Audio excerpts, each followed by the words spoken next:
equivalent degree. And so that's our specialty, and it is used in H's, used in B1 in lieu of H where it is appropriate, and for the L1 blanket.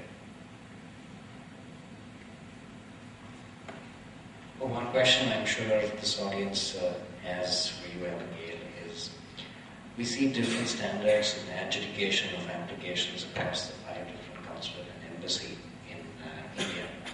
Is there some steps being taken to try and get some consistency into the adjudicating process? Because a lot of times we hear, oh well, the same person applied in XYZ consulate and he got, but his counterpart applied in Chennai consulate has not been able to get through. It's a goal for any, particularly a country where you have more than one consular presence. It is a goal to always harmonize and standardize adjudications across. Not just so you're talking about 5 consulates or 4 consulates and embassy, but you're also talking about dozens of officers from post to post as well. And I can tell you that it is a topic that is continuously discussed at the managerial level, the adjudicator level, and everything in between. And we strive for the harmonization not just in our L1B adjudications, but in adjudications in general, making sure that the law is applied evenly, consistently from officer to officer, and it is one of our highest priorities. Great. We've got share some insight on how an organization could look at setting up a successful L1 program which meets the requirements of the consulate or the USCIS. Sure. Thank you. I think that the companies that are represented here in the room have done a phenomenal job in the last 6 or 7 years in creating a pipeline of qualified applicants. Companies literally had to change the way they did business to assign resources consistently across accounts and engagements to facilitate their eligibility under the scheme that we just talked about.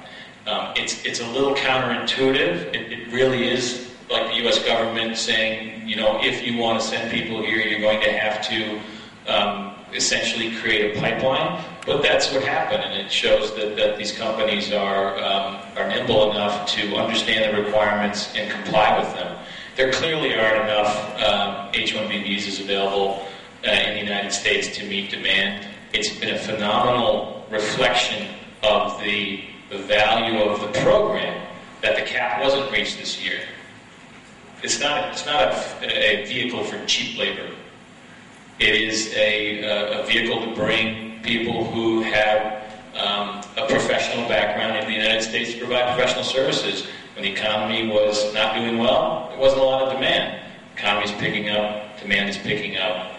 Hopefully at some point there'll be some legislative relief to make it easier for these companies to just use that H1 category, but not anytime soon. You can pretty much count on that. Great.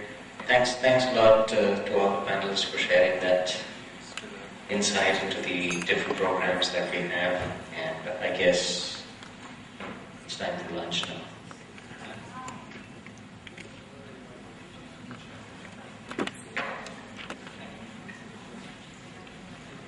That's been a wonderful beginning to this conference. We're at least halfway there at this point. Honestly, I was looking around at all your faces to see if anyone was sleeping during any of this, and I couldn't detect that there was even one. I'm very impressed. This must have been extremely entertaining and valuable information, and so I know I felt like it was a very good use of our time to be here together up to this point. I know that the afternoon is going to be just as good, maybe better, but we'll have to see.